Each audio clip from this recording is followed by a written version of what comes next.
Sean Finnegan, and you are listening to Restitutio, a podcast that seeks to recover authentic Christianity and live it out today.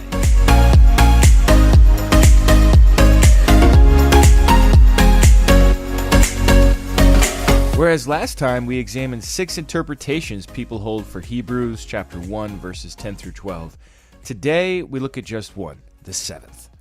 Jerry Wierwille is my guest again, and in this episode, the final in the 3-part series, he explains his take on Hebrews 1, 10 through 12. He delves into wisdom Christology to show how these verses speak of Jesus protologically as wisdom that created the heavens and the earth. Here now is episode 451, Wisdom Christology in Hebrews 1, 10 through 12, with Dr. Jerry Wierwille.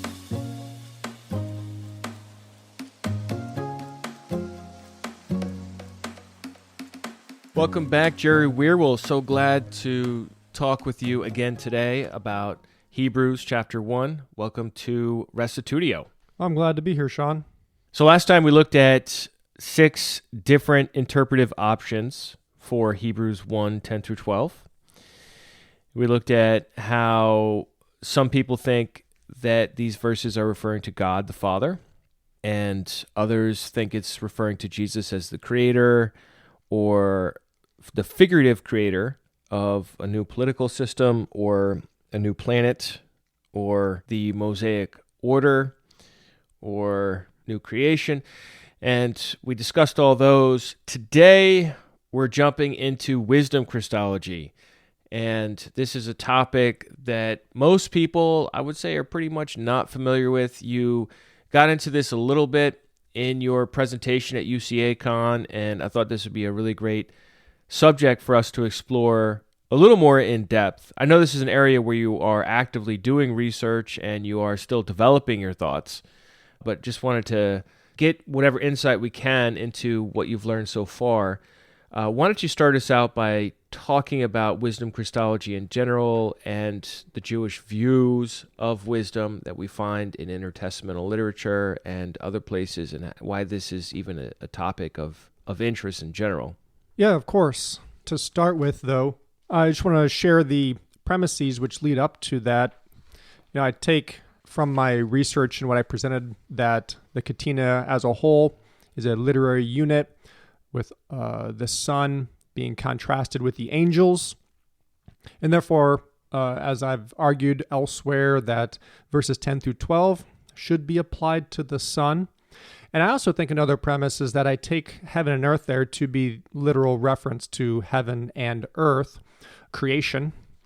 And therefore, with those two things in mind, I then am looking for the way that the author is trying to use that sort of an approach to defend the superiority of the sun over angels.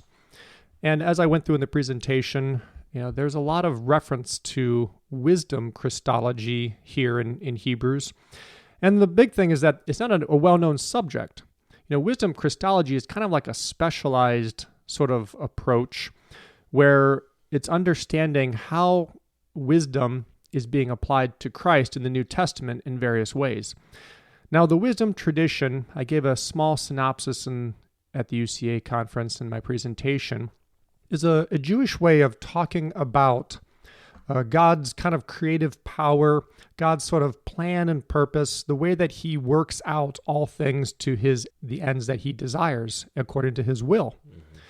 And even in Scripture, there is a strong flavor of this in the Old Testament, particularly in the book of Proverbs, talking about the ways that wisdom are used in creating the world, and that wisdom is with God in the beginning. And there's other poetic expressions of wisdom playing alongside God and being happy with what God is doing.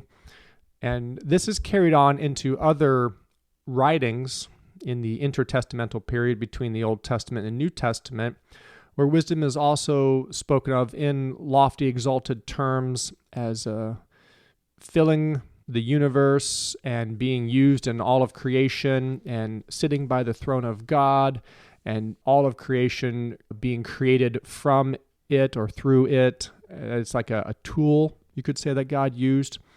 And so all these ideas of the way that wisdom is personified and poetically described, we find correlations with the way that Jesus, as the Christ, is spoken of in the New Testament.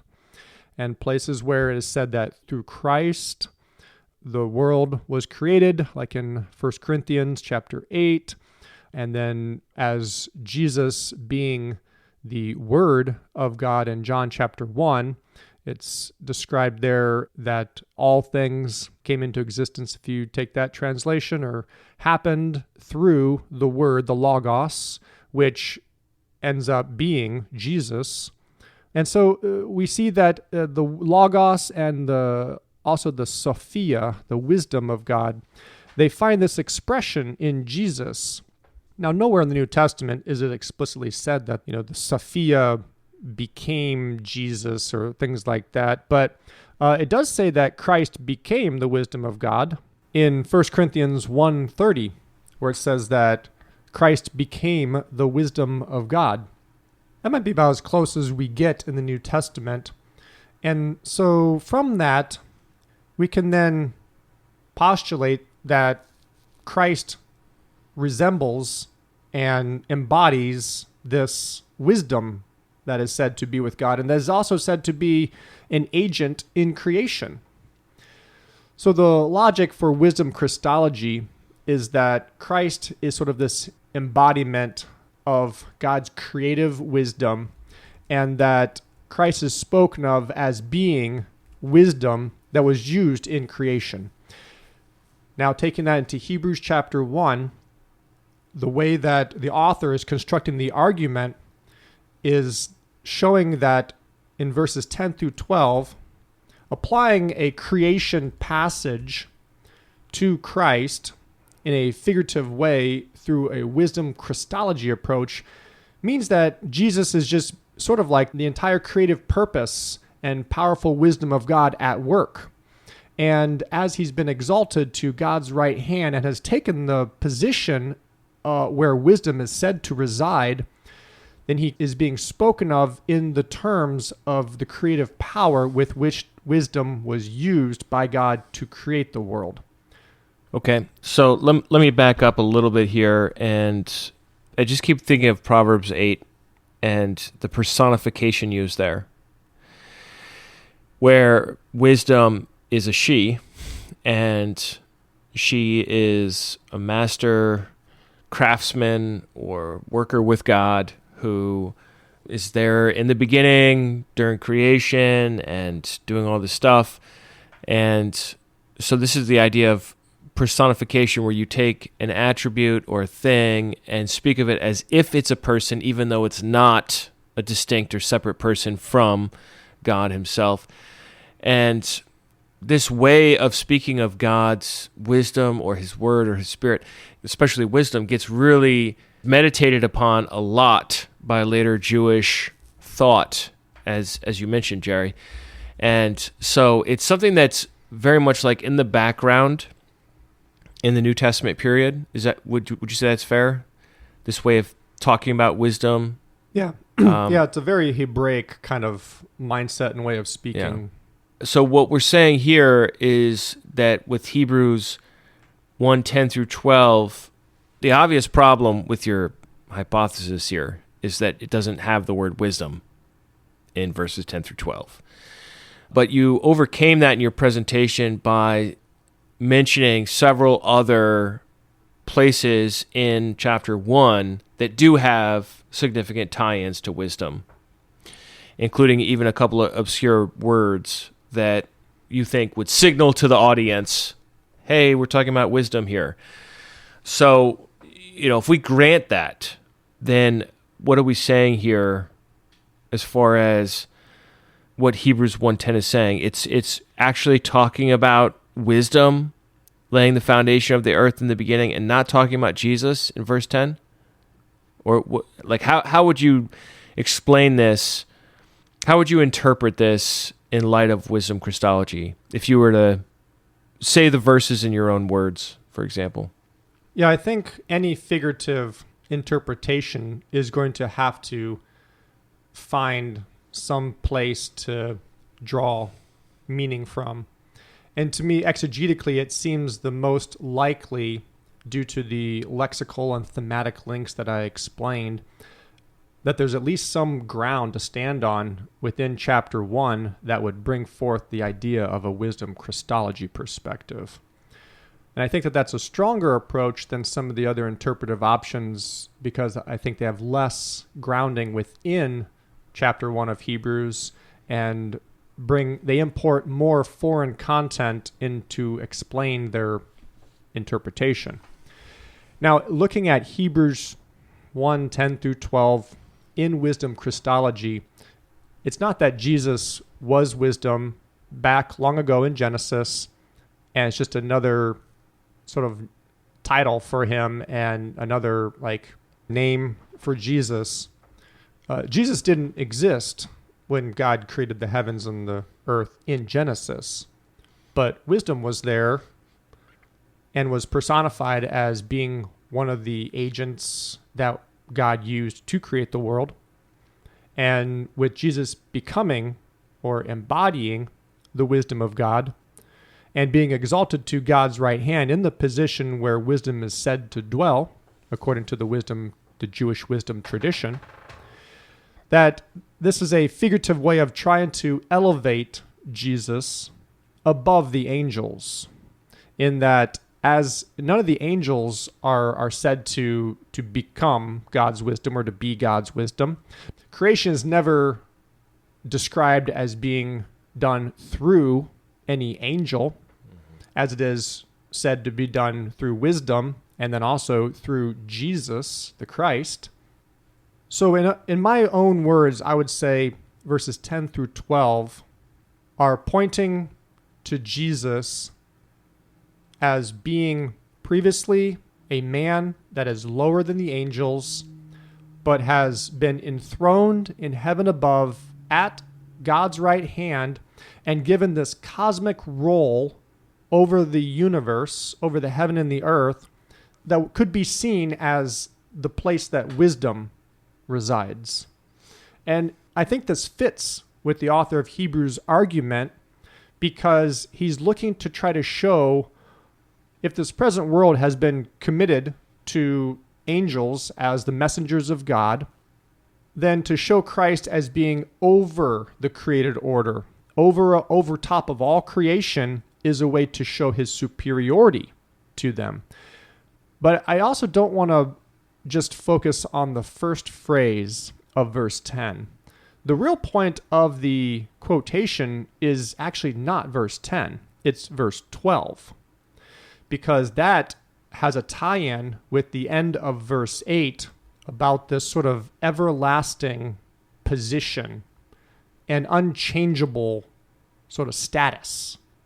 So the point being that while creation may come and go and the role of angels will change from the present age on into the age to come, the Son, as the enthroned king, the enthroned Messiah king, will not change. He will be the same, and his years will never end or not fail. And this is also picked up later on in Hebrews 13:8 that talks about Jesus being the same today and forever. There's this idea that Jesus, as the exalted, enthroned Messiah, King, Son of God, that he is now in a station over all of creation forever, and that his superiority is one that is permanent and unchanging. And I think that this is sort of the reason why the author is trying to pull in Jesus as being over creation, is because then it shows that there is no higher position above him except the Father. Mm-hmm.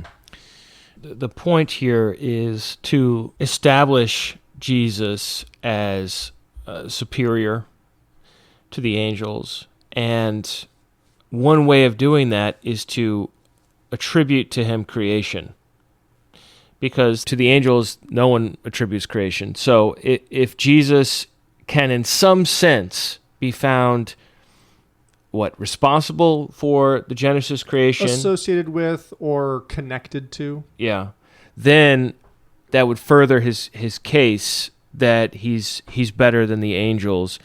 And really, the interest of this whole argument is that, the angels are associated with the Mosaic law, and that Jesus is associated with this new covenant.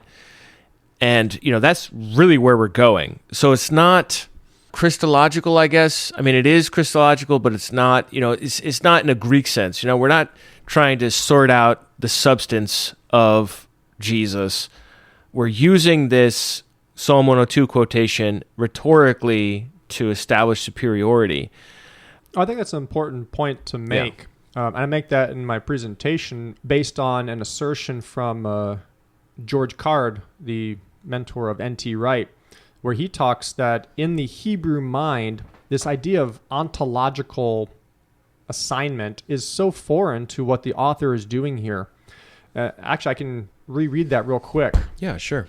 What I read was that from George Card, the author of Hebrews has no place in his thinking for pre-existence as an ontological concept. His essentially human Jesus attains to perfection, to preeminence, and even to eternity. But not eternity in both directions. No, what he's trying to say is that Jesus, as this human Messiah, he was lower than the angels, but due to his obedience, as the author of Hebrews goes on to say, due to his faithfulness and obedience, he has now attained to the highest status there is. He's attained to the most preeminent position. He's attained to an unchangeable, resurrected body. And he's also attained to an unchallenged or unrivaled power. Mm-hmm. I mean, even in the beginning of Hebrews chapter 1, it describes him in like these unprecedented terms, that Jesus is the reflection of God's glory, the exact representation of his nature, and Jesus is upholding all things by his powerful word. Mm-hmm. Now, we could even see a cosmic role at play in that description. And no angel is said to ever be the reflection of God's glory in the sense that the Son is, or the exact representation of God's nature in the way that Jesus as the Son is, nor are they upholding all things by their powerful word. They're not given that role. Only the Son is given that unique role. All right, so let me throw an argument against you and see what you think. James White and Trinitarian apologists of his ilk will say that there is and this is nowhere in the Bible, but this is a philosophical distinction, that there's a creator-creation divide, and that the separation ontologically between a creator and all of creation, doesn't matter how exalted of a being we're talking about, is essentially infinite. There's just no comparison between the creator and the creation. And so if Jesus here is the Lord in verse 10, you, Lord, laid the foundation of the earth in the beginning, then that is saying that Jesus is the creator, ergo he's superior to the angels because he's on the creator side of the creator-creation divide. How would you respond to that argument? I would say that first off, I think he's arguing clearly in ontological terms. Mm-hmm. To be creator or creature, those are very ontological terms. To be God is one thing, and to be a created being is another thing. And I don't think you can be a half creator, half creature. So I would say that I think that line, in some sort of Greek philosophical analytical way is true. Do I think that is a biblical concept? No, I don't. The scriptures, they're very comfortable in the Hebrew mind, sort of like, I don't want to use the word blurring the lines because that sounds like it's demeaning, but they're very comfortable with sharing. They are so comfortable with sharing associations where, things are said to be done by God that are then done through agents of God, but they're spoken of as being God. I mean, and the death blow to like, for example, White's argument, which is a common one that a lot of people use, is that in the intertestamental period, there are actual figures besides God who are given creative roles as well. In some of the apocryphal literature and other Second Temple Judaism literature. Right. So what White is doing is he's missing the rhetorical function of this text within the Catena, and he's approaching it from a very foreign thought world in order to cherry pick out an argument to use in favor of exalting Jesus to the realm of God. Because when we say creator, that's what we're really saying here. And it's just a hermeneutically suspicious maneuver. Yeah, it's kind of like saying, well, God doesn't give his glory to anyone else, as it says in Isaiah, Isaiah 42. But yet then he gives his glory to Jesus. Therefore, Jesus should be viewed as on the side of the creator and should be viewed as God because God doesn't give his glory to anybody else. But then there's other people who share God's glory in the Old Testament. The angels are described in terms of God's glory. And so I think the argument is, as you said, it's a hermeneutic to try to make a distinction, but I think it's artificial. I don't think that it actually holds true in all cases. In some degrees, it's plausible that that's the way to view things, but to make it sort of like a universal rule by which we then have to now interpret everything, I think that is overstating it by far. Mm-hmm. Have you been able to come up with any kind of an analogy for this process? Like my brain has tried and tried. Have you had any thoughts there? I've thought about it and to see if there's a way to sort of connect it to our real life experience, our lived experience. It's hard because I think that this is such a unique description toward Jesus as the Son that we don't find anywhere else in this way. And that's why Hebrews chapter 1, particularly these verses, have been a very difficult text for biblical Unitarians to interpret because it seems to be making hermeneutical moves that are hard for us to grasp since they're unique. Now, if there was many more places where this type of thing was done, it might be easier to kind of find out how they use it, but it's actually not used in this way where an action like such as creation is being attributed to Jesus. There are lots of texts in the New Testament where an Old Testament passage about Yahweh is reapplied in a new way to Jesus as the Christ, but they're usually in ways where Jesus bears the name of Yahweh. And then like even in Hebrews 1, we have verse 6 where there's a passage from Deuteronomy and Psalms that speaks about Yahweh and the angels worshiping Yahweh, and that is now applied to Jesus, where the Jesus now is worthy or deserves the worship of angels. But it's not insurmountable to say that the angels are supposed to pay homage to Jesus as the Son. It comes to be difficult when then to say, well, an Old Testament passage about Yahweh as the creator is now, and even if you view Yahweh, from a Septuagintal perspective, to be responding to the psalmist or the suppliant, the one who's speaking to God, and then Yahweh speaking to him as some sort of a secondary Lord. And either way, you still have this creative force at work in the text that is being attributed to Jesus. And we have to do business with what could that mean. And yeah, the traditional interpretation is one way to look at it. You have the literal application, which is simple, as I've said before. But as we said, in the previous episode, that then engenders a whole host of other problems which become compounded and make the understanding more difficult. Yeah, it's like if we take it at face value, it messes up the chapter, and especially going down into chapter 2, all the way down into verse 5 and following. The overall flow is just sort of like knocked out by a face value reading. So what we're trying to do is read it the way the author intended it to function in the argument, and it is not obvious what that is. There's another quote from Card that really kind of changed my view of looking at this and trying to think more Hebraically about it rather than more analytically. He writes that the problem of the sixth citation, which is Psalm 102 here, is commonly misstated. Most scholars have been content to remark that the author of Hebrews applies to Christ, a psalm originally addressed to God, the Creator, and to deduce from this that he regarded Christ as divine and pre-existent. But this is imprecise.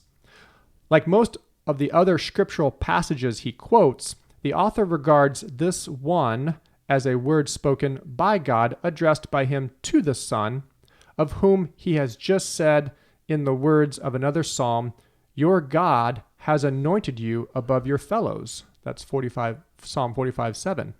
Difficult as the idea may be to us, who have been taught to think in very different terms, Christ is now said to be raised above his fellows, and incidentally above the ministrant angels by being appointed to a cosmic role. He is the man in whom the divine wisdom has been appointed to dwell, so as to make him the bearer of the whole purpose of creation. Now, what Card is trying to say is that the simple deduction that most interpreters apply to this passage, he says, is imprecise, and that it actually misses the force of the author of Hebrews that he's trying to make. I think that's astounding that a world-class scholar like Card is challenging the status quo traditional interpretation, saying that it's not in these terms, these analytical, Greek philosophical, ontological terms, that we should be trying to discern this creature-creator divide type of thing, but we should be looking at it in terms of rank, and that these citations are meant to show a distance in rank between the angels and the Son, Jesus. And that it's not about him being the creator, but it's about him being wisdom. And that this divine wisdom that dwells in Jesus, that Jesus is sort of embodying, and that he's now occupying the place next to God that wisdom is said to dwell, that just shows how he has been elevated to this cosmic role over all heaven and earth. So if I could take a stab at explaining this and get your thoughts on it, I think that would be helpful. I like to use this word career, because wisdom has a career prior to Christ, in which wisdom lays the foundation of the earth. I mean, it's really God. This whole thing is a little esoteric, because it's really God who creates the heavens and the earth. But yeah, the abstraction and personification we see in Proverbs 8 and in intertestamental literature, like the Book of Wisdom, or what is it, Wisdom of Solomon? Yep. In the Wisdom of Solomon, is that wisdom has acted in a way that created or participated in the creation, however you want to say that. And then wisdom came to be incarnate or enfleshed in Jesus Christ, not as a person, but as an attribute that Christ is wholly dependent on his Father, and his Father's dwelling in him, and the wisdom of God is dwelling in him. These are all very similar concepts in my head, at least. So as a result of that, the author of Hebrews can point to Jesus and attribute to Jesus something that, in fact, Jesus did not do, but because there's a continuity within Jesus of wisdom, that act of creation can be rightly applied to Christ in that particular way. Yeah, that's the. I feel like I'm talking in circles. Am I summarizing it well, or correct me where I'm wrong here? Yeah, that's basically the idea behind the word protological. Okay. You know, we say sometimes proleptical, which means we're looking forward to some. We speak about something right now, but it's really not happening right now. But we speak about it as though it is, but it's really something that's happening like down the road in the future. Protological is to speak in terms of something that happened at the beginning. Protos meaning first or beginning, or at the start, you could say in Greek. And for Jesus to be spoken of as something in the beginning, but not literally being there in existence, And I think you made a really good point that the way to look at it is that there's a continuity between the activity of wisdom in the Old Testament and the way it's described, and Jesus, who is said to become God's wisdom. And therefore, in a way, the writer of Hebrews and within the Hebraic mindset, they are comfortable to make these associations. And it's not that they're trying to make some claim about Jesus being a former pre-existent being and then becoming lower than the angels, so being superior to the angels and then becoming lower to them, but that he was born as a human and he was below the angels. But through God's work in him as the Messiah and through his perfect obedience, and then ultimately his exaltation at his resurrection to the right hand of God, he has, in a sense, stepped into the shoes of wisdom and is now occupying that place. So it's really about associations, and it's not about trying to make some sort of hard analytical deduction about Jesus' ontological nature. I was thinking of the idea of ancestry and rulership. Let's say my ancestor, this is, for so far as I know, totally not true, hypothetical. But let's say an ancestor of mine founded a great kingdom. And this kingdom, I don't know, did some really, let's just say, really wonderful thing. This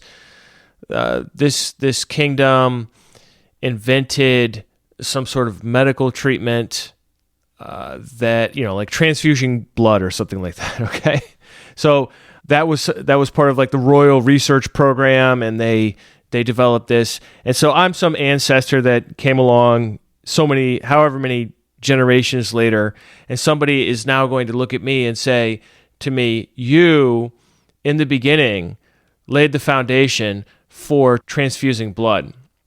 And they know, and I know, that was 300 years ago, and that I'm only 42 years old. But they're attributing to me because I am a descendant, and therefore, I own some of the credit? Is that... Maybe if we modify the analogy slightly. I just so wanted an analogy, Jerry. I know. You know I do. I mean, it would be great if we could have one. If you looked at the kingdom, let's say there's a kingdom that was responsible for this medical development, and there was a king who sort of was the sponsor and right. benefactor of this research, and they got it going and actually participated in some of the research.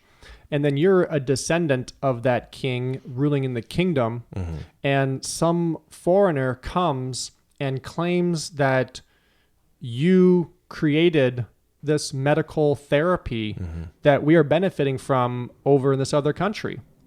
Well, but this was hundreds of years ago, maybe, but because you occupy a place of rulership and authority, and that the kingdom is identified with you, that you can then be said to have done something that you had no personal involvement in. Right. That might be the way to construct the analogy, and it would be similar. The difference would be that it's the kingdom that's the same, and the rulers are changing. Mm-hmm. In the analogy with Hebrews 1:10-12 being applied to Jesus as the Son, wisdom was used in the beginning, but then wisdom is now being, Jesus is becoming wisdom. So it's kind of like the connection is not you have rulers changing and the kingdom stays the same. It would be almost as though you had a way for the original king who started the program to somehow for you to imbibe his knowledge and role, and then you carry it on. Mm-hmm. Yeah, I guess what we're trying to express is the idea of continuity as well as independent identity, right? So you have wisdom has its own identity as an attribute. It's not even a person, so far as we're talking about it here. And then you have a person. So you have an attribute becoming a person or indwelling a person, right? So that's the continuity. The wisdom of God is within Christ, or Jesus becomes the wisdom of God, or whatever, however you want to say that. So there is a continuity there. And if there's any continuity at all, you can make this kind of a move. So, I don't know if that's a good analogy, or if some of our listeners can come up with a better analogy to describe this kind of a process.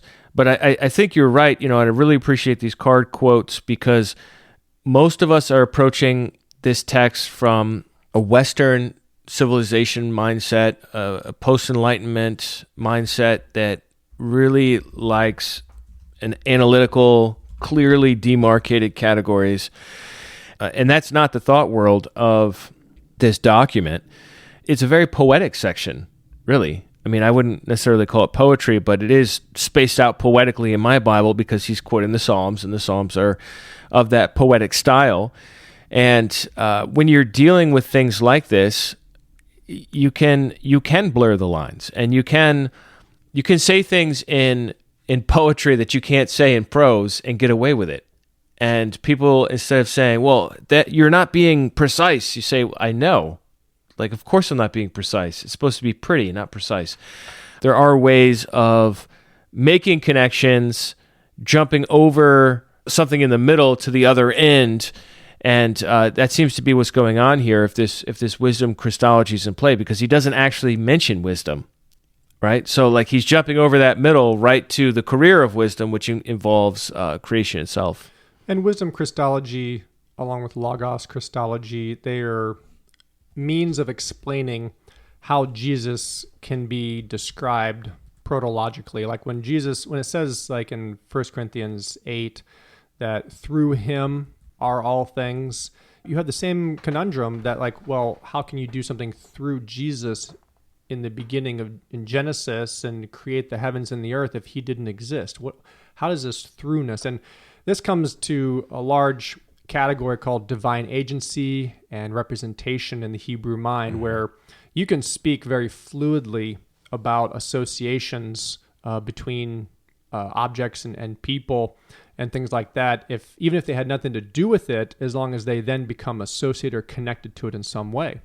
And so when we look at logos and wisdom Christology, we see that the scriptures are connecting together the purpose, the ultimate purpose and goal of creation is finding its consummation in Christ, and is finding its trajectory in Christ, and that he is bringing together and bringing about the purposes of God. And so in this type of association that you could say like through wisdom something was done, or through the word something was done, similarly through Jesus something was done. It's like with a view toward Jesus, or seeing Jesus futuristically speaking, you could say in God's foreknowledge, looking ahead and doing something with that in mind. Yeah. I think I found another analogy. Go for it. Hebrews chapter 7, verse 9 says, one might even say that Levi himself, who receives tithes, paid tithes through Abraham, for he was still in the loins of his ancestor when Melchizedek met him. So Levi, of course, is a descendant of Abraham, grandson of Abraham, and Abraham, Isaac, Jacob, great-grandson of Abraham. From a scientific perspective, yeah, Levi, or historical perspective, Levi did not yet exist. Like, he did not exist. But the continuity is that he was in the loins of his ancestor. Like, he was the descendant of the descendant of the descendant. Everything that would become Levi was already there. It was thought of as existing in a sort of a potential, a nascent sense. Yeah. What I find interesting about this parallel that I'm trying to draw out here is that the author of Hebrews is quite comfortable attributing to Levi something that Levi did not do, but his ancestor did, would namely pay tithes to Melchizedek. And once again, it's the same kind of a move in that the point he's making is that the priesthood of Melchizedek is superior to the priesthood of Levi, and in particular Aaron, because Melchizedek is superior to Abraham, and Abraham is the ancestor of Levi, and so the whole thing works out protologically as attributing to Levi a subservient status to Melchizedek.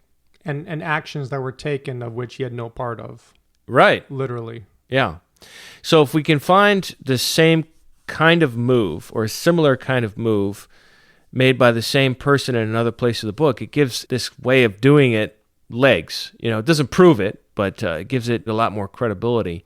What helps people, I think, connect with the Hebrew mind and how associations can be made when perhaps the literal application is not true, but the association is still true in the Hebrew mind.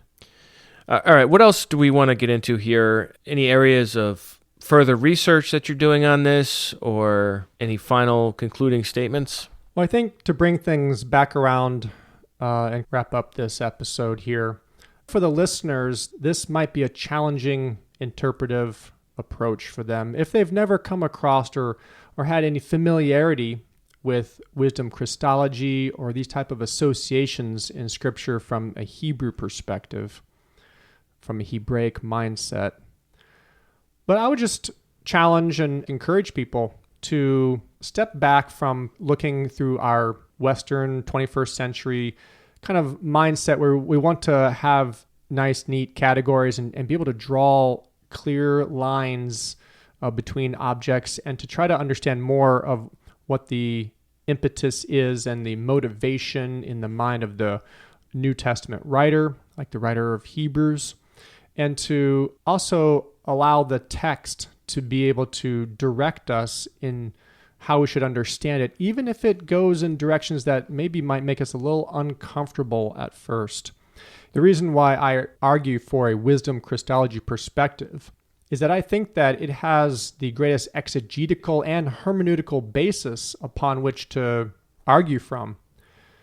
Looking in the text and having the lexical and thematic links and seeing the argument of the author of Hebrews being holistic and seeing its place within that, then it lends a lot of credibility to trying to find out how is verse 10 being applied to Jesus in a way that doesn't then have to pull in a lot of foreign ideas from maybe figurative Old Testament references, or there is another interpretation where you can kind of look at it through like a completely metaphorical, figurative use of a political regime during the reign of Hezekiah. But all of that is outside of Hebrews chapter 1. If we look at the context of Hebrews chapter 1, I think we will find the evidence that he's trying to point to Christ as being somehow in this cosmic role where he's being described as akin to the creator of the heavens and the earth, and that is a way to show his superior status over the angels. Very good. Can you recommend any further resources that people can get a hold of to do more research on this? Yeah, if people want to kind of get an understanding of wisdom Christology, there's an excellent book written by Ben Witherington III called Jesus the Sage, The Pilgrimage of Wisdom. And for the quotes by George Card, I got those from a chapter out of a book called The New Testament Age, Volume 1, Essays in Honor of Bo Reich. And there's a chapter in there on his approach to how we should understand Hebrews 1 and the arguments of the Katina, the 7 Old Testament quotations that the author uses to show the superior elevated status of the Son. And we can add to that your paper from last year's conference, Intertextuality and Interpretation of Hebrews 1, 10 through 12. People can get that on your website? Yeah, it's under the New Testament research at jerrywierwille.com. Okay, very good. Well, thanks for speaking with me today and delving into this complicated topic. It's something that, it's a text that I think is important for us to discuss, and that we do want to continue to work on to gain a greater understanding of it. So thanks, Jerry. You're welcome. Thanks for having me. Well, that brings this interview to a close. What did you think? Come on over to restitutio.org and find episode 451 on Wisdom Christology and leave your feedback there. Also, in the show notes, I've got some recommended reading, including a link to Jerry's paper, Intertextuality and Interpretation of Hebrews 1:10 through 12, and links to the 2 books he mentioned, Jesus the Sage, and then The New Testament Age, Volume 1, the last of which is really expensive on Amazon, but if you go to other websites, you can get it at a reasonable cost, at least at the time of this recording. Also, I have links to other episodes with Jerry Wierwille, as well as other posts and episodes about Hebrews 1:10. If you're interested in that, it's all in the show notes or on the website at restitutio.org. A number of folks have commented in on the episode from last week on the 7 interpretations of Hebrews 1:10 through 12. I posted this in, of course, our own Restitutio Facebook group, but also I posted it in the UCA Facebook group. That's the Unitarian Christian Alliance Facebook group. And probably most people that commented on that just picked whatever position they prefer, which I was interested to see that the overwhelming majority chose position 1. And that is the idea that these verses are a change of subject from talking about the Son, which is crystal clear in verses 8 and 9, that with the word "and" there in verse 10, we change the subject to now talk about the Father. And Jerry sees this as quite problematic. In fact, that is probably the main position he argued against in his paper. He spent a lot of time on that. And so I would be curious to see some reasoned rebuttals to what we heard here in the last 3 episodes, if somebody is able to rebut the analysis that Jerry brought. But what I found also very strange, also oddly familiar, annoyingly familiar, is that a number of folks took the opportunity, seized upon the post that I put on there, to question why we should do theology at all, and harshly criticized any kind of intellectual activity apart from evangelism. To be honest, it's frustrating to see this anti-intellectualism continuing on generation after generation, but it is something that many of us have to face and have to constantly defend ourselves. You know, what would be really great is if people like Jerry Wierwille, who spent all this time doing all this work, if people actually supported him and said, hey, nice job. Maybe you don't agree with his conclusion, but like you recognize that God has gifted him to do this work and that he's trying and he's putting in the time and, an honest effort to do it. But instead, the response is, you're too intellectual, you're puffed up, all we need is love and all this. And it's like, look, if I've said it once, I've said it 100 times. This is not the way to treat people who are part of the home team who are doing this kind of work. The way to treat them is to say to them, I see what you're doing. Maybe it's not something I'm interested in. Maybe it's not something that I care to spend all the time to try to understand, but I recognize the value of what you're doing. Just like we should recognize the value of a missionary who lives overseas, who sacrifices the comforts that many of us enjoy in order to share the gospel with unreached people. Do we say to that person, oh, well, you really should go learn Hebrew? No. You recognize the value of what the missionary is doing. We should recognize the value of what the pastor is doing. We should recognize the value of what the musician does. Recognize the value, likewise, of what the scholar does, the Christian scholar. And really, my take on this is strongly informed by 1 Corinthians 12, which is not talking about this so much, but there's a parallel in Romans 12 as well that could tie in Ephesians 4. But the idea is that we're not all the same. There's diversity in the body of Christ, and that diversity is good. We're not all an eyeball. We're not all an ear. We're not all a tongue. There are many different roles and functions in the body of Christ, and I would just love to see this anti-scholar prejudice go by the wayside. Yes, there is a danger that the more you study anything, the more you can become detached from regular people, the more difficulty you can have communicating with them. Sure, I understand that. I think most people understand that. Arrogance is bad whether you're uneducated or educated. It's always bad. And the whole problem with this mindset becomes clear as soon as we transfer the situation to another realm of life. Let's say you've got a mechanic, and your mechanic is pretty decent at fixing cars, but doesn't have as much education as necessary to do certain things, certain more complex things, or use certain kinds of equipment for which he or she is not qualified. And so your mechanic goes back to school or studies on their own nights and weekends, really slaves away at pursuing knowledge in the field so that he or she can become better informed and better at understanding, exegeting, if you will, the engine or the car. Who in the world would ever criticize a mechanic that worked hard to learn better how to understand how to fix a car? Who would criticize a doctor who was too nerdy? You're not going to criticize people in other fields, or a pilot who does extra training to deal with unusual situations that may come up so that he or she can be prepared.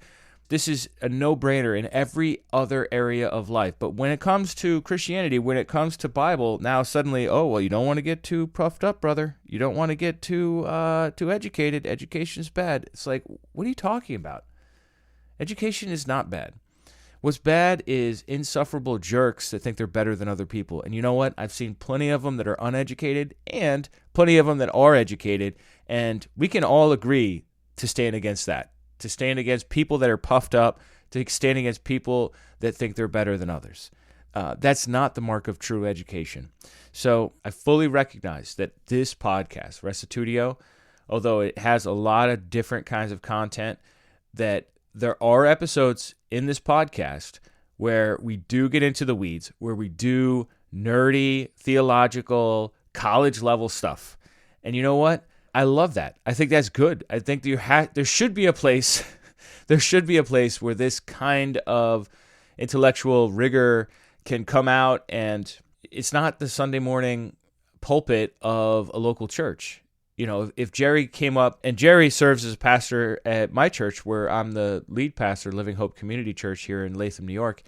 And, you know, if Jerry went up there, and he preaches about once a month, and he got up there and he said, I'm going to give you the 7 interpretive options for an informed Hebrews 1:10 through 12 hermeneutic that takes into account the lexical tie-ins to wisdom Christology and interprets the text within the catena of Septuagintal quotes in which we find it. Some sort of statement like that, right? That would be highly inappropriate. So where do we do it? Where do we do it? If we can't do it on a Sunday, we can't do it on a Bible study where you just got like a few friends together, where do you do it? This is where you do it. This podcast, other YouTube channels, because this is valuable work, and I believe in it, and I think it does help, and I know it's not for everyone, and if you feel alienated by it, look, you've got two choices. Either just skip this kind of content because it's not relevant to your life, and that's totally fine. I'm not going to be sad about that. You shouldn't be sad about that. Or look up all the words that you don't know as you go through the episode and do the work to learn the lingo, the jargon, the theological terms, and you know, if you apply yourself and work hard, you'll be able to understand this kind of content. You know, I had to work on it very hard for years before I could understand a lot of these things. And you know what? I'm still working on it. I'm still learning. This is one of the things that I believe God's called me to do, so I'm going to keep doing it. And I appreciate those of you who see the need for this kind of content.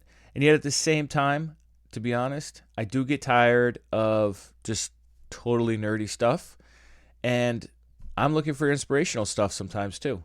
And that's why this podcast is so diverse, because I like diversity. I like variety. I like to hear stories. I like to hear good preaching. I like to hear good exegesis where someone goes verse by verse through a text. So I hope that makes sense to all of you. Thanks to all of you who support Restitutio. You can do that at restitutio.org. We'll see you next week. And remember, the truth has nothing to fear.